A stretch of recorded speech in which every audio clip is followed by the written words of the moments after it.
Introduction to Graph Databases webinar. My name is Allison Sparrow and I will be your host, and presenting today I have Neo Technologies co-founder and CEO Emil Eifram. But before I hand over the floor to Emil, I would like to let you all know that this session is being recorded and will be sent out via email tomorrow. We will also be taking some questions towards the end of the webinar, so be sure to type your questions in the questions section of your GoToWebinar window. All right, and without further ado, Emil, take it away.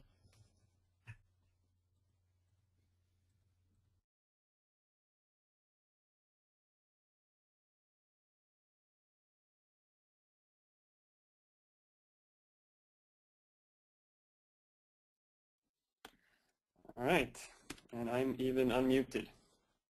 Great. Thank you, Allison, and thanks everyone for listening in. My name is Emil Eifram, and as Allison mentioned, I founded Neo4j once about 10 years ago. We started working on the technology, and today I'm going to do a quick introduction to graph databases. It will be pretty conceptual, but I will also actually dig into real code to show you how to work with Neo4j and build some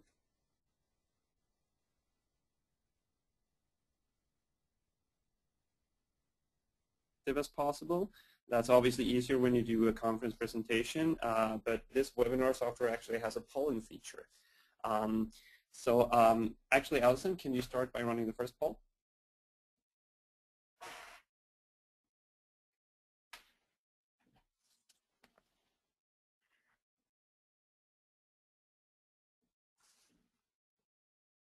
All right. So the first poll is how familiar are you with graph databases? Select one or more of the following. And I will close the poll shortly.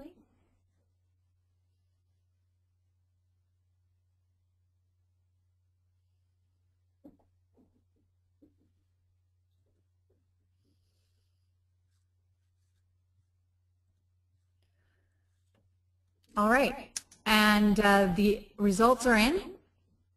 54% responded, I have been casually following Neo4j and other graph databases. 25% responded, I have never heard about graph databases before this webinar.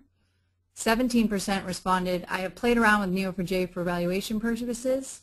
And 13% responded, I have built or am building a real project on Neo4j. Great, thank you, Allison. That shows a pretty common representation of people in this webinar. I don't think we have ever had anyone who's put Neo4j in production attend an intro webinar, so I think that's a good thing. Okay, so let's start with the core fundamental basics of graph databases. We have three core abstractions in the graph database model. Much like the relational database has tables of rows and columns, these three building blocks is what you use when you model data in a graph database. And the core abstractions are, we have nodes, we have typed relationships between nodes, and then we have key value properties that we attach to both nodes and to relationships.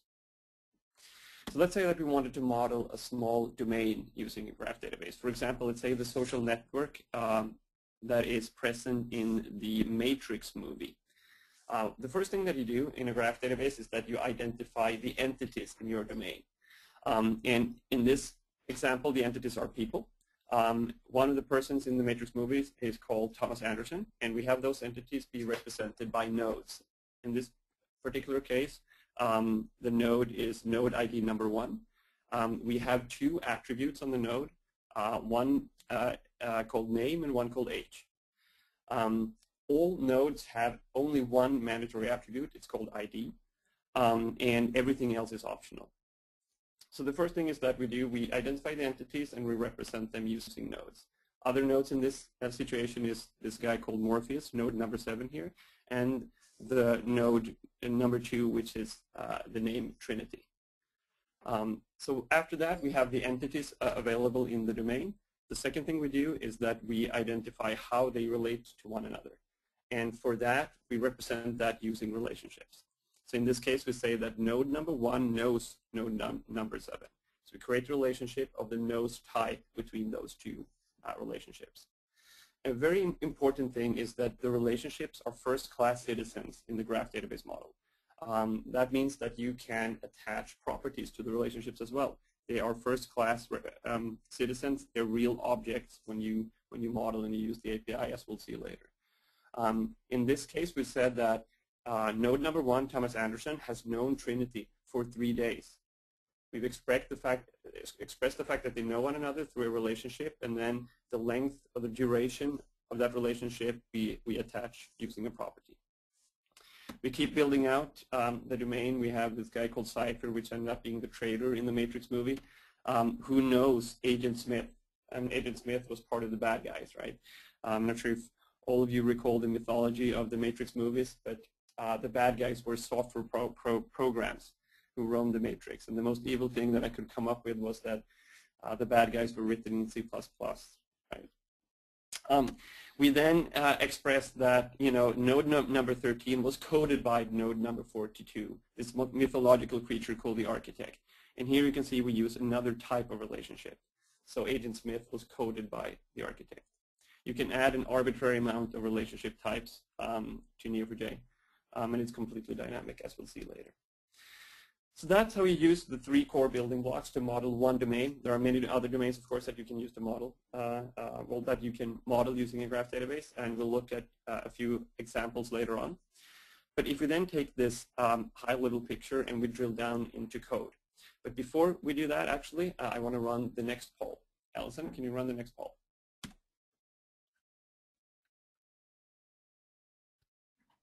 All right, the next poll is, what is your preferred developing environment? Java, not with Spring, Java with Spring, .NET, Ruby and or Rails, or other?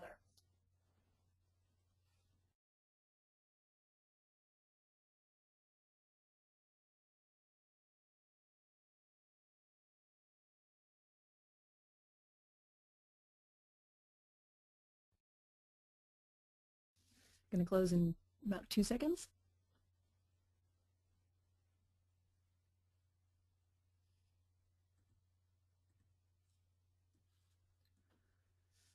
All right. 41% responded Java not with Spring, 26 responded Java with Spring, 26 responded other, 4% responded .NET, and 4% responded Ruby and or Rails. All right, thanks, guys. Thank you, Allison. Thank you, Allison. So that is interesting. Most everyone on the webinar seems to be able to read Java code, which is excellent because the examples I'm going to drill into use Java as a language. So we looked at how to model domain previously. The next step is then how we express that in code.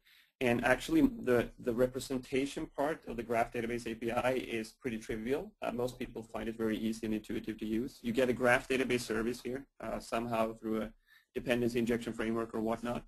And then you work really simply. You create a node out of the Graph Database service. You set property on that node, just simple key-value pairs. You then, as you look at the final line, we have 2 nodes, Mr. Anderson and Morpheus, and we create a relationship between them using the create relationship to method. We pass in the knows relationship type. I should point out here that the properties that we use, the keys have to be strings, but the values are any primitive in the JVM. So primitive in JVM is something like a byte or an int or a float, as well as strings, as well as arrays of all of the valid values. So you can actually put, for example, byte arrays in a Neo4j property, i.e. binary content. A really important thing with working with the Neo4j API is that every mutating operation, every operation that actually changes the graph has to be wrapped in a transaction. And this is pretty unique in the NoSQL world because a lot of NoSQL systems actually choose not to use transactions because transactions, if implemented a certain way or used in a certain way, can be an impediment to scalability. The problem, however, with that is that if you don't have transactional support in your database, you push all that burden to the developer. And there are a lot of situations where you want to be able to group multiple operations and have all of them commit or none of them commit. And that's why Neo4j has always been very strongly transactional in its core.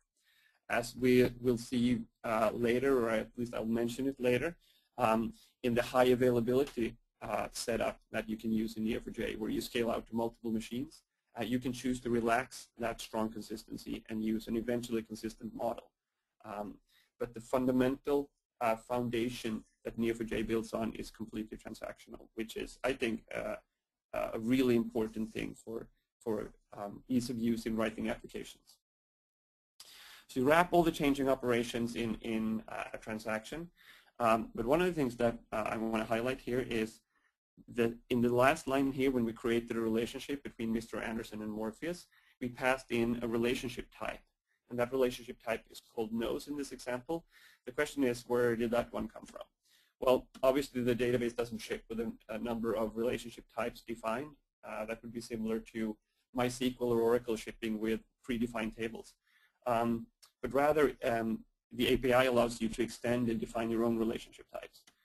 So in our API, in the Neo4j API, there's one interface called relationship type. It has one method called name, that's it. So anything that has a name method is a relationship type, or it can be a relationship type, which means that you could, theoretically, you can roll your own completely dynamic relationship type.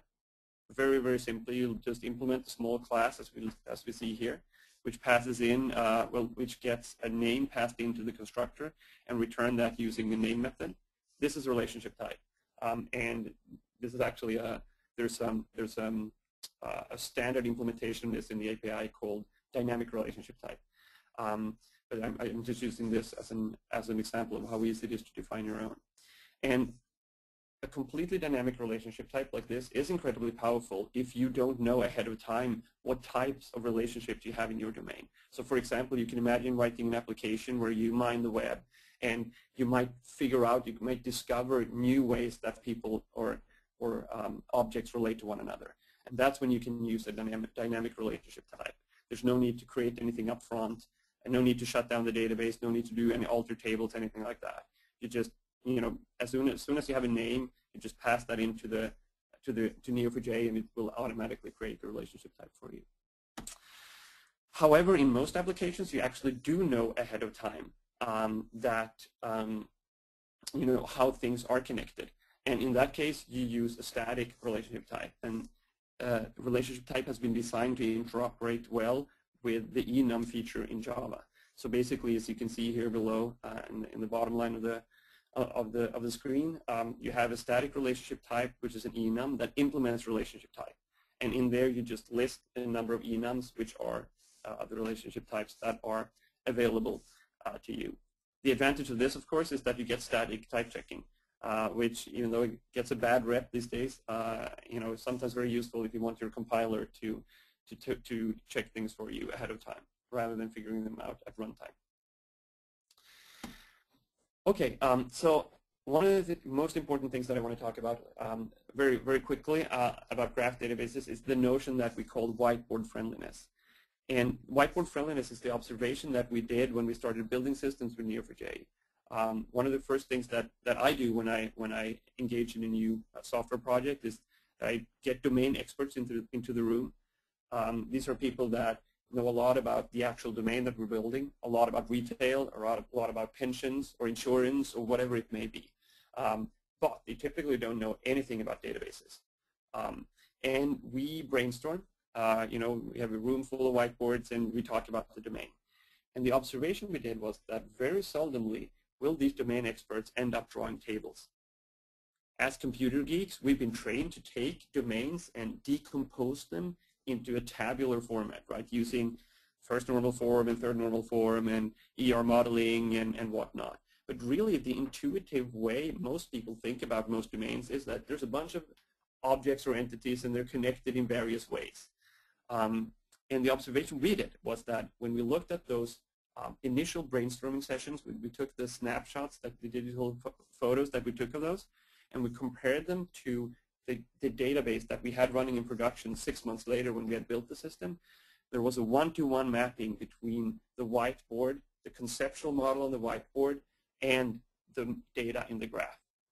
And we call this whiteboard friendliness, and I think this is an incredibly powerful concept because it means that the cognitive model of the programmer maps one-to-one with the model in the graph, in the database, which is, I think, one of the reasons why it feels so fast and productive to work with a graph database.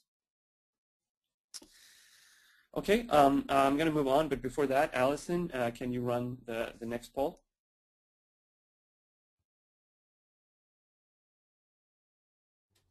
Yes. All right, the next poll is, why are you interested in graph databases? Select one or more of the following.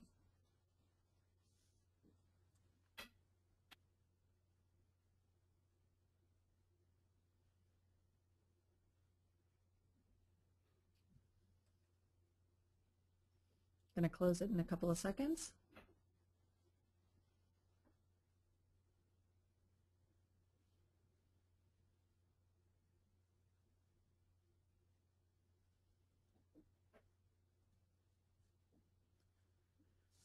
All right, results are in, and 79% responded, many domains are graph-oriented that maps poorly to tables. 46% responded, graph databases will become important to my profession. 32% responded, performance problems with SQL joins due to connected data. And 4% responded, I'm not interested, I clicked the wrong link.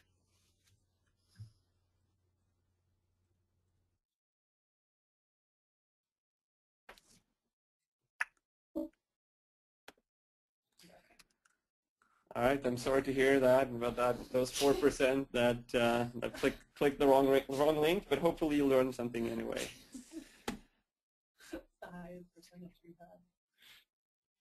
All right, so that is the one big pillar of how to work with a graph database, which is representation. How do you get data in there? The second big pillar is, of course, how do you get data out there, which is querying or traversal. And the way that the traversal framework, or the way that the conceptual model for queries work in graph databases, is that it maps really closely to traversing the graph, how you walk the graph in order to figure out information. I'm going to take one example. If you look at the social network that we talked about before, let's say that you wanted to find Mr. Anderson's friends. Let's assume that we're Thomas Anderson, or that we want to make a query about Thomas Anderson and find all his friends, and not just direct friends, but friends of friends, and friends of friends of friends, right? Conceptually, what we want to do here is that we want to start from node number 1, then we want to traverse along the nodes relationship types until we get to the end of the graph, basically until we can find no more nodes in the outgoing direction. And we probably want to do this breadth first rather than depth first, because that means that we're going to get all of his friends first, and then friends of friends of friends. So we're going to get basically his closest friends first. So that's pretty simple conceptually. The code for that is actually pretty simple as well. It starts out by starting with the start node, in this case Mr. Anderson, invoking a traverse method on that node. That traverse method, we're going to parameterize that one in just a second.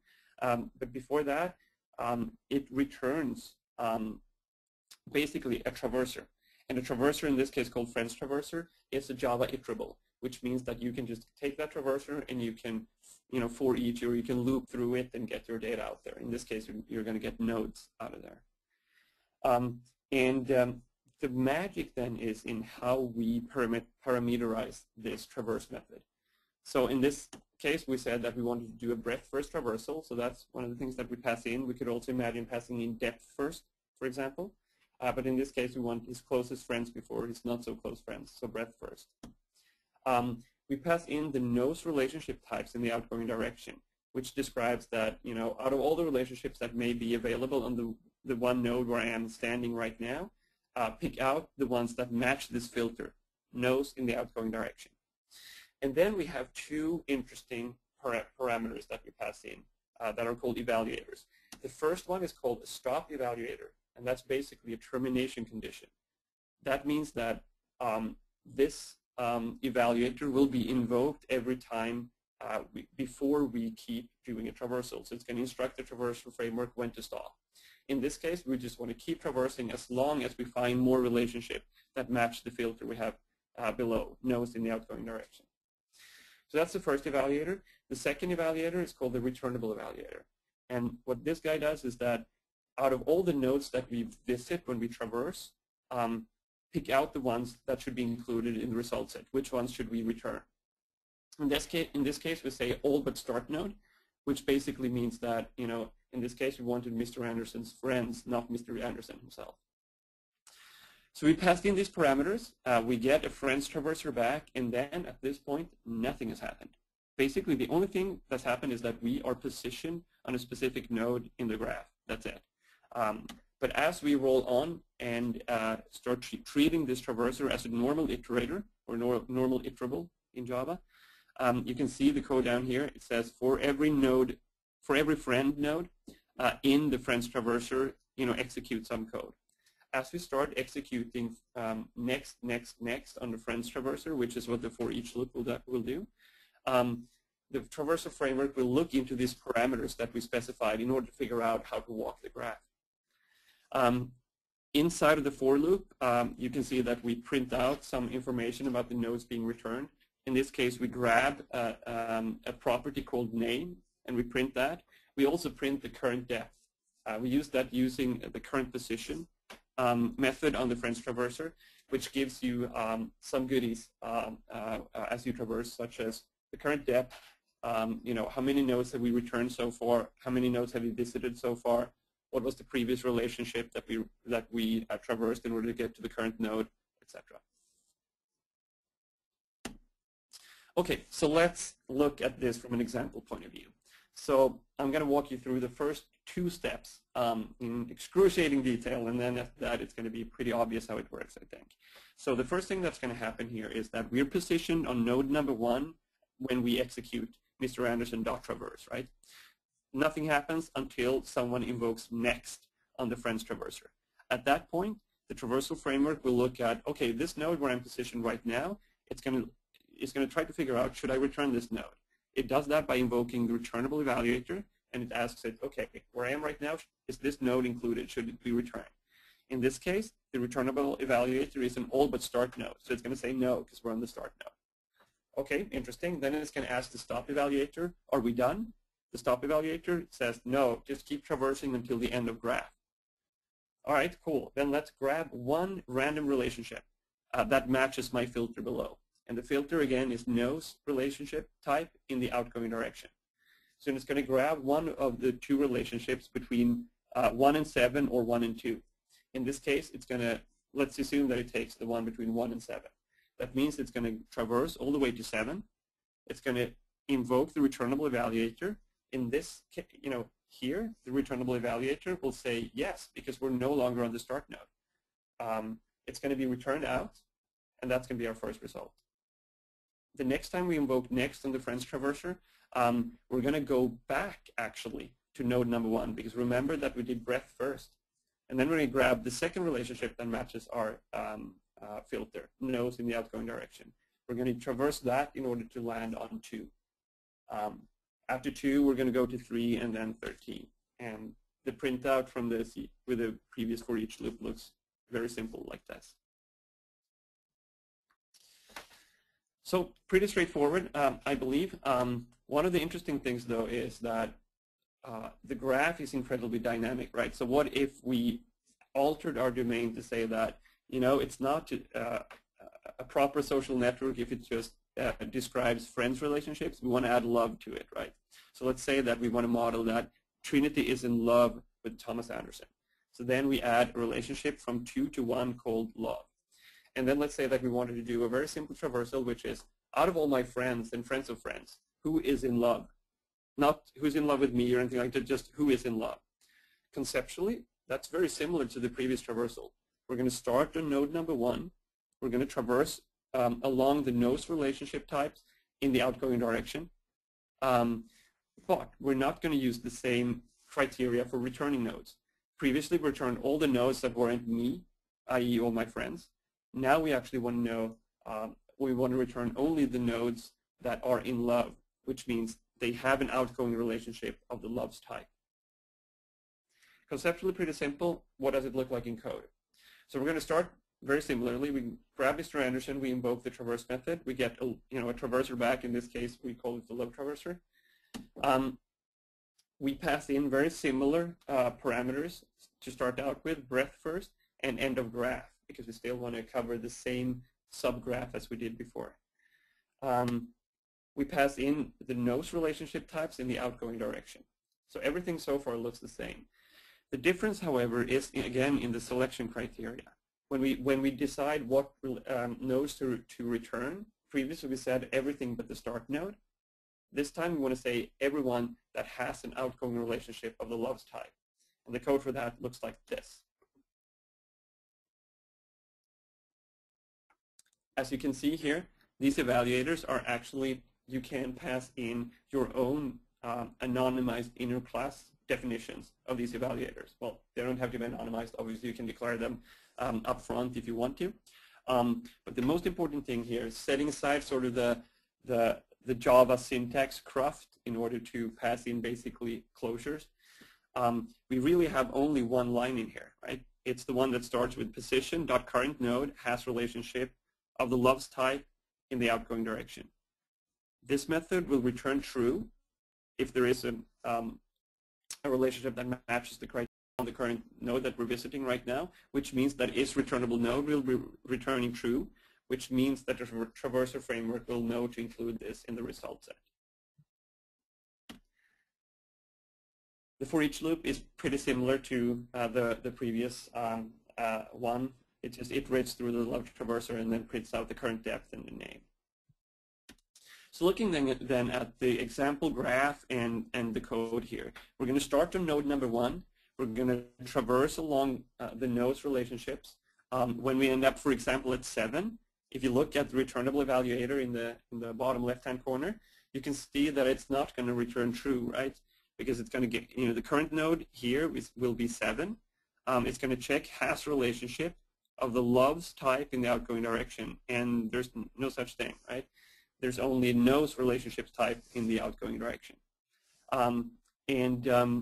It's going to keep traversing until it hits nodes number 2, and on node number 2, this returnable evaluator will return true, and it will be included in the results set.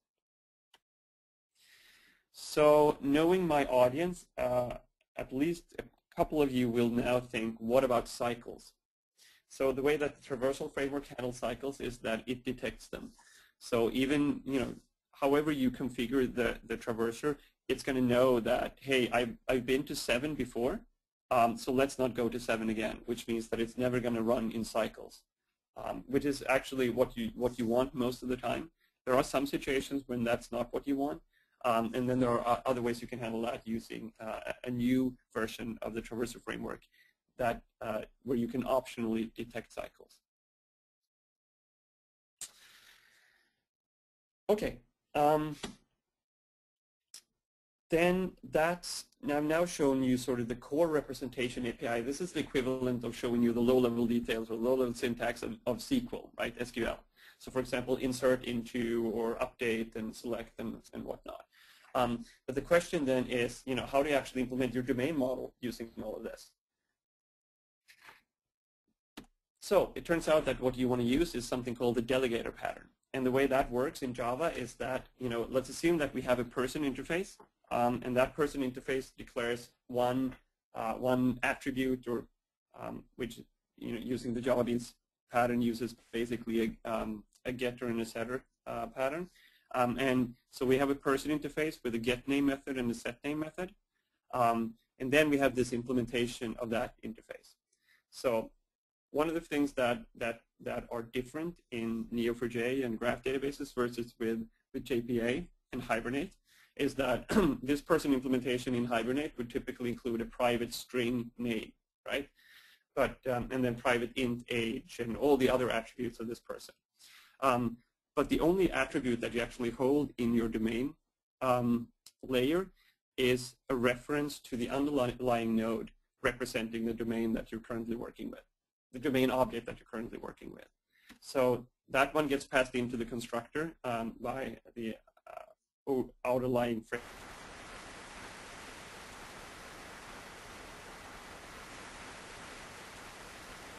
Gets the property called name from that node, and then casts it into a string and returns it out. So it doesn't work with any local state at all other than the underlying node. If you look at the setName method, it's pretty analogous. So basically it grabs the underlying node, it uses the name property, the name attribute being passed into it as a parameter and sets that as a property on the node. Very, very straightforward. The fascinating thing with a model like this is that all of a sudden, all of your state in your domain layer is actually residing in the database. And one of the neat things about a database is that it's really good at handling state. For example, it's all transactional. So that means that all of a sudden your domain layer is completely transactional, which means that you don't have to do any sort of thread concurrency work at all. You don't have to do any locking or synchronized and whatever it may be. But rather than that, you'll just open a transaction, then assume that you're the only citizen in the world and you work with your domain layer, and then when you commit that transaction, all of it will commit or none of it will commit. And if something breaks down, you can roll back the entire state of the entire sub-object graph that your transaction has modified, which is really powerful. One of the drawbacks of that, however, is that it turns out being quite a lot of code to write and quite a lot of repetitive code. So there are a number of domain layer frameworks written on top of Neo4j that address this. One is called G4j, QI4j, which is a framework founded by Richard Oberg, who is the guy who invented JBoss and is now actually one of the colleagues at Neo Technology. And he's written a framework for doing domain-driven design in Java 5. And Neo4j is an entity store backend in this framework. There's a project called Jo4Neo, which is annotation-driven and basically uses dynamic proxies in Java to weave Neo4j-backed nodes, to weave nodes into your domain object. And then there's the big Spring Data Neo4j project, and here's where we at Neo Technology invest a lot of time in collaboration with Spring Source and VMware.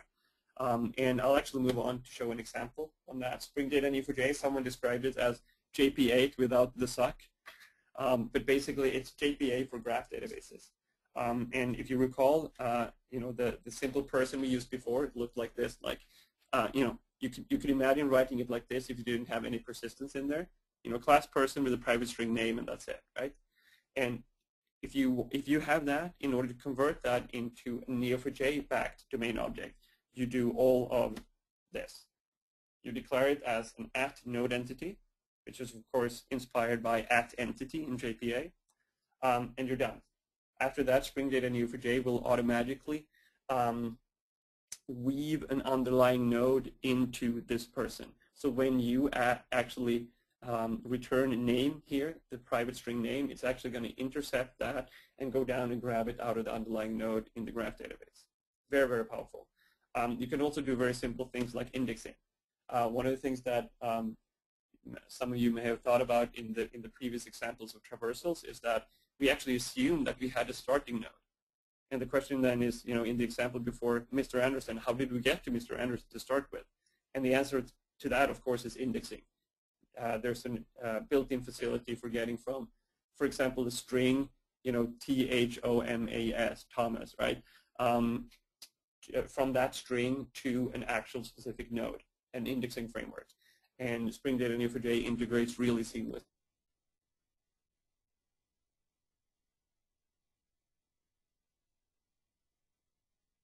Next week on Thursday, which is an introduction to Spring Data Neo4j. So if you think this sounds interesting, and if you're using the Spring framework, I definitely encourage you to check it out.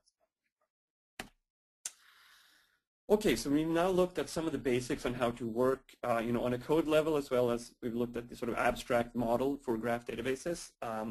Then the question is, what are some use cases for graph databases?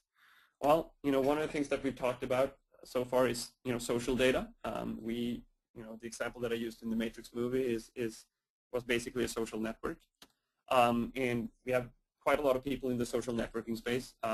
using Neo4j, of course, the model maps really, really well with social objects. But a lot of people think that graph databases are only used for social stuff, and of course the database doesn't really care what the attributes are, what the properties of the nodes are, what the properties of the relationships are, what types the relationships have. To the graph database, that's just data, right? It could be anything. So this is a social domain. This is any domain, and if you take the same domain but you just change the properties around, you can get to a number of other. Well, if you take the same model and you use other properties and relationship types, you get to other domains. Another example is spatial data.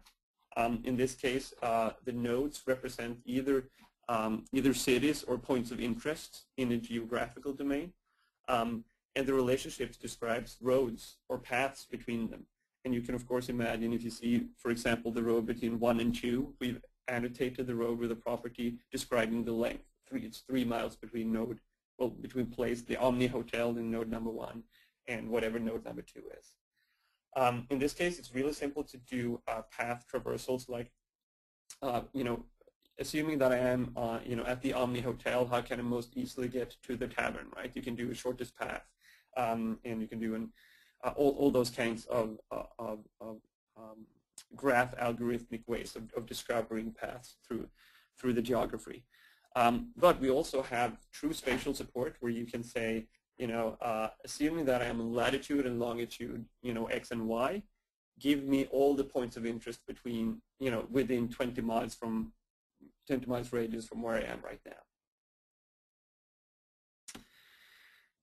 It's kind of interesting that if you take social data and if you take spatial data, both of whom are really easily represented in the graph database, and you combine them, you can get location-based services. So in this case, you have, on the left-hand side, you have the geo graph that we looked at before, and then on the right-hand side, we have a social network, or the small social network, parts of a social network. And then all of a sudden, when you have a combined domain like this, you can run queries like, give me all the restaurants within 20 miles of where I am, rank them by recommendation by my friends, but not just simple recommendation, actually look into the qualification, because right now I'm looking for, taverns, pubs, right? So then I want my friends who are, qualified beer experts to rank higher than the recommendations from my friends who don't really know anything about beer, as an example.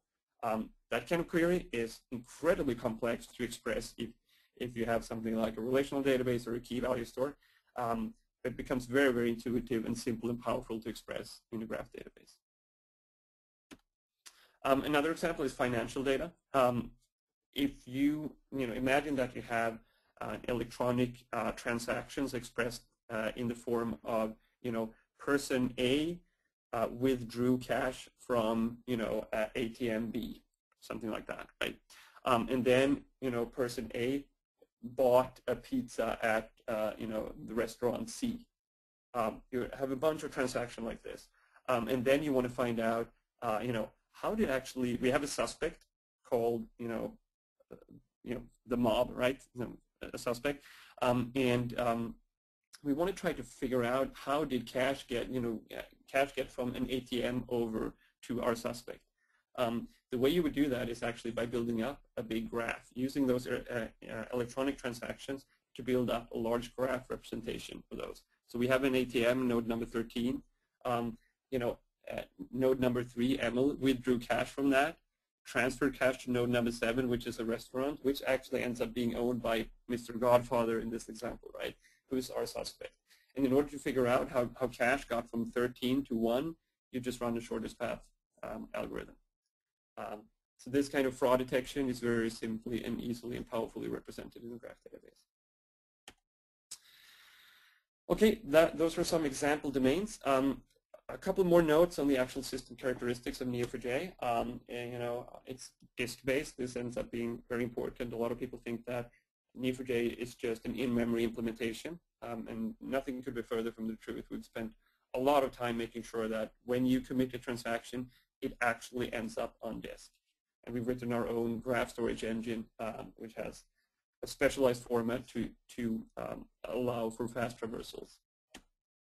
It's completely transactional, which means that we support JTA and JTS, which is the Java Transaction API. We actually support real XA transactions, so two-phase commits. You can run Oracle and Neo4j at the same time and have both of them participate in distributed transactions.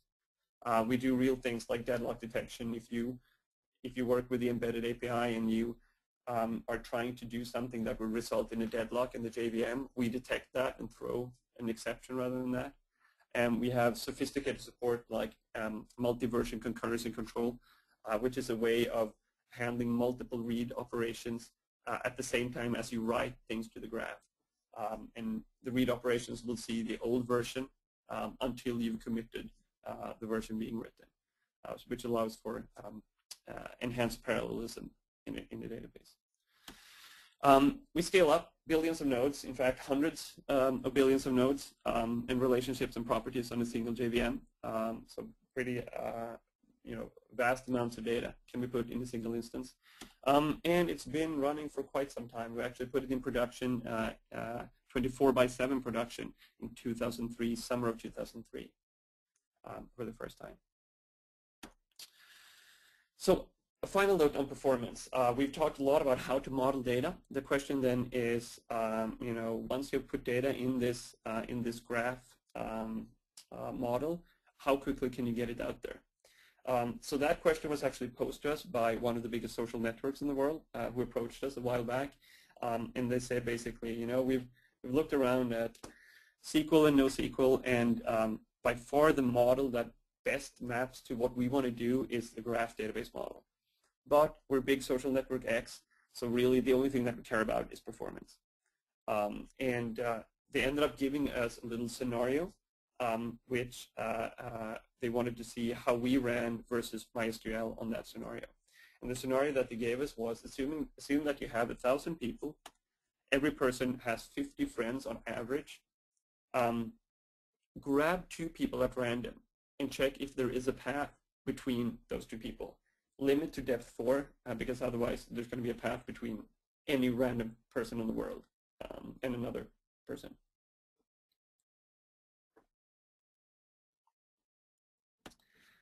We implemented that using 2 backends, MySQL and Neo4j.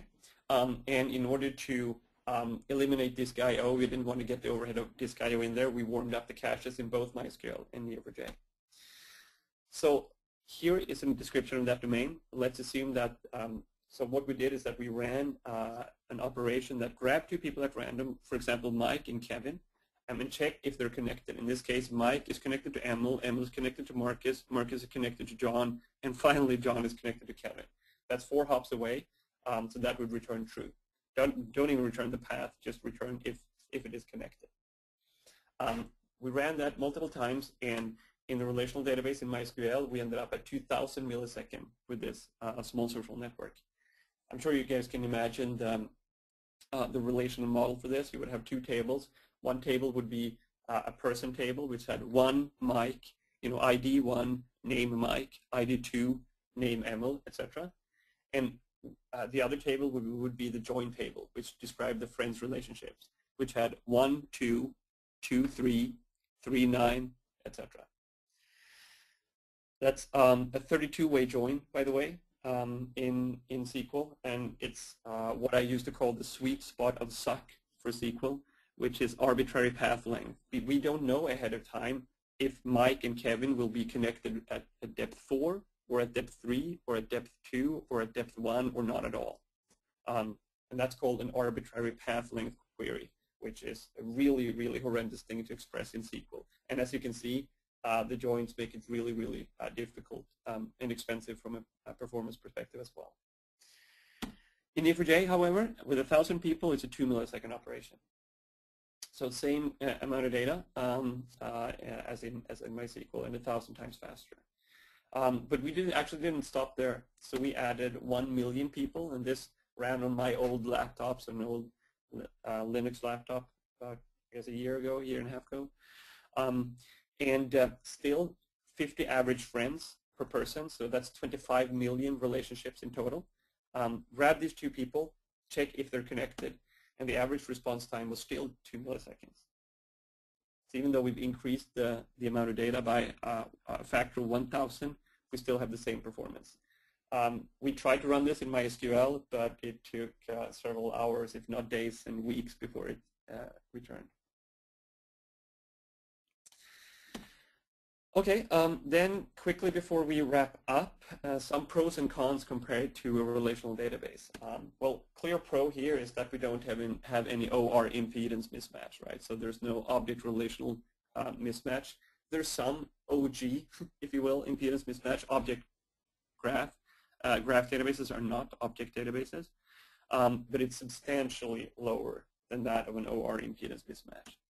It's very easy to evolve schemas. There are no schemas that can be that had to be enforced on every node, which means that when your domain changes, it's easy to update it and evolve it. It's easy to represent semi-structured information. You can add 12 properties to one node, 3 properties to another node, 4,000 properties to a third node, and you can express that very easily and powerfully. And we can represent graphs in a very intuitive way and with performance, as we just showed in the previous slides. Those are on the pro side. On the con side, the big con for graph databases, and really any type of new database today compared to relational database, is just lacking in tool and framework support. As an industry, we worked for 30 or 40 years to build tooling around relational database, and while we're hard at work at that in the graph database space, it's nowhere near where you are, if you commit to Oracle or something like this. Today, there are not a lot of implementations of graph databases. When we started out talking about it, there were no other implementations, and today there are more. But of course, if you commit to a graph database, you have much less choice than if you commit to a relational database, and that's a bad thing, right? And that means that there's a potential lock-in situation for our customers, which is not a positive thing.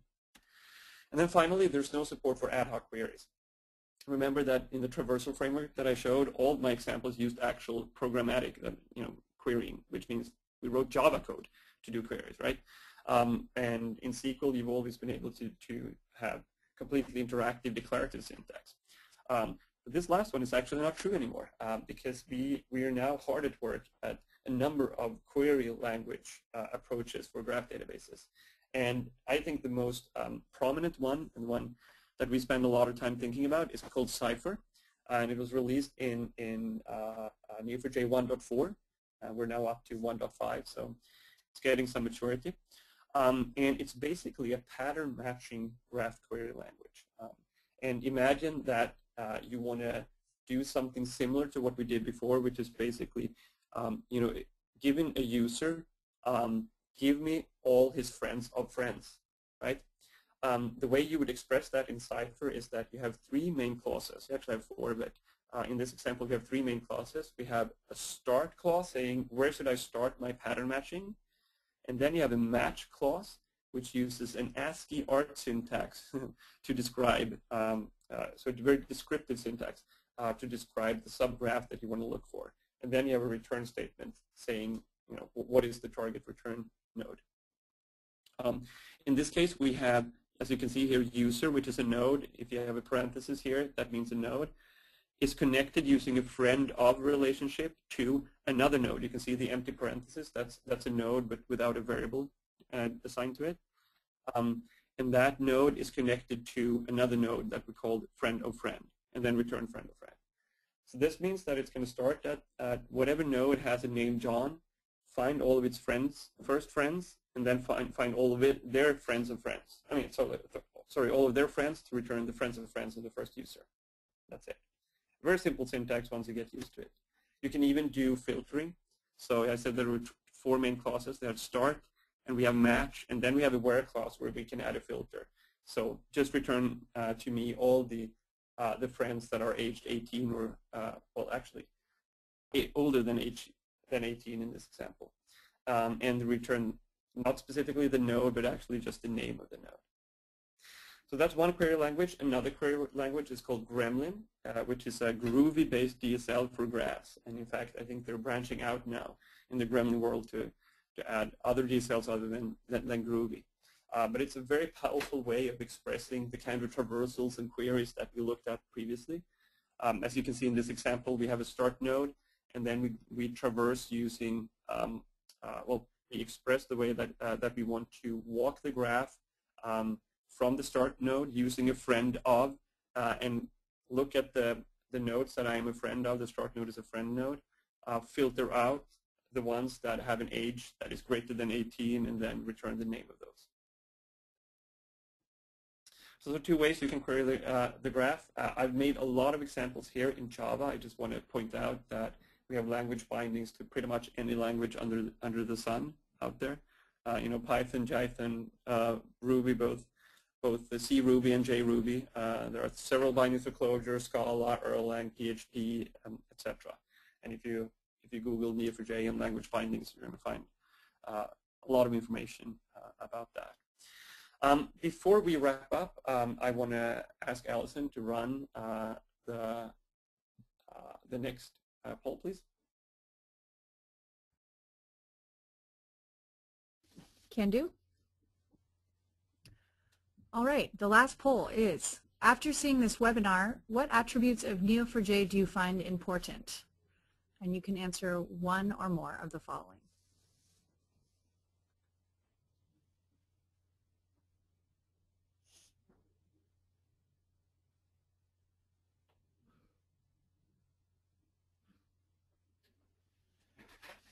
Going to close it in a couple of seconds.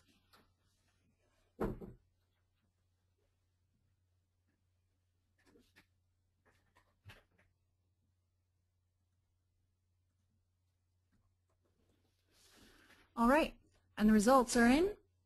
90% of you all responded that modeling connected data are the most important attributes of Neo4j.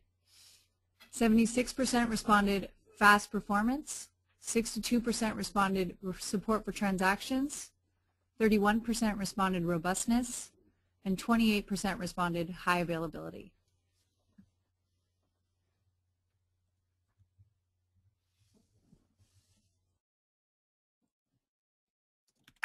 Great, thanks, Allison.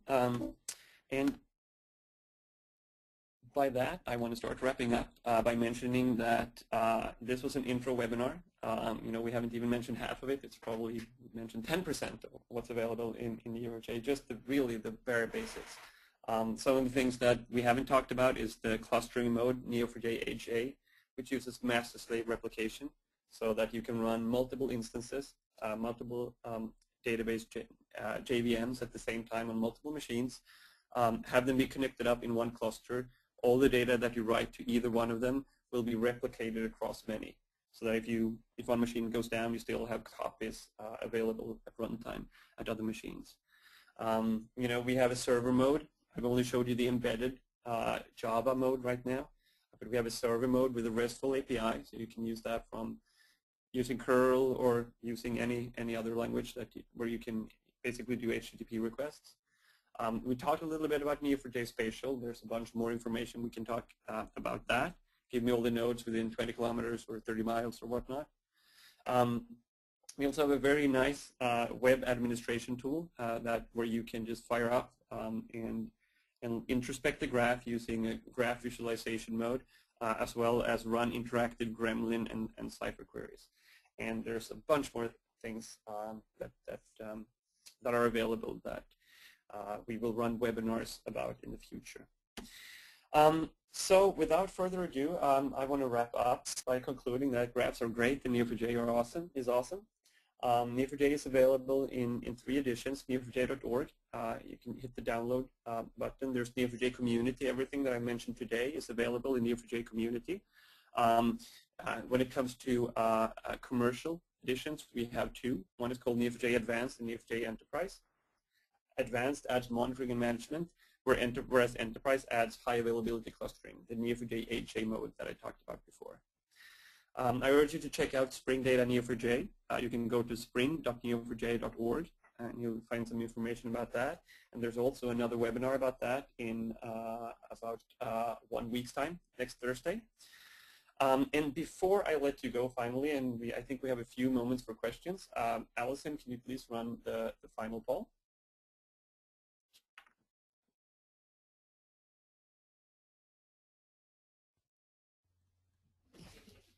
Yes.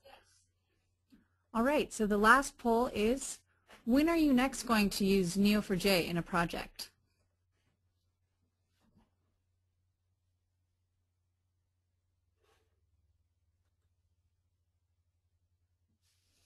I'll close the poll in a couple seconds.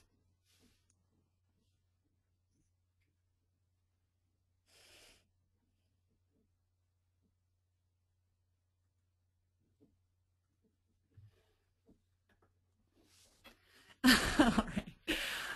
0% responded never you suck, which is always a good thing. 38% responded hopefully within a year. 27% responded within 6 months. 19% responded within a month. And 15% responded, I'm already using it.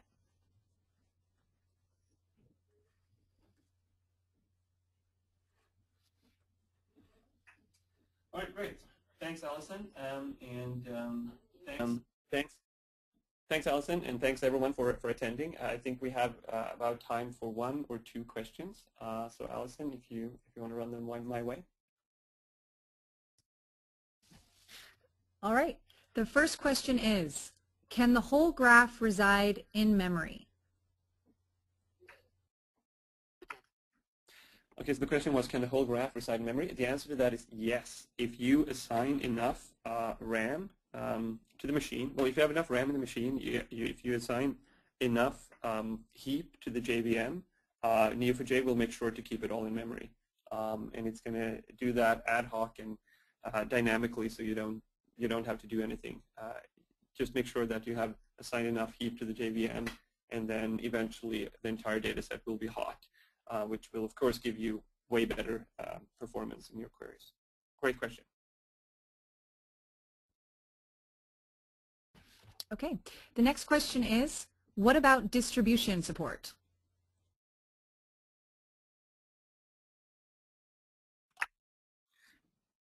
Yeah, okay, so that's a great question. It was probably asked early on before we mentioned Neo4j HA. So we have support for high availability replication, which is what I mentioned before. Just Google Neo4j high availability and you'll find a lot of information about it.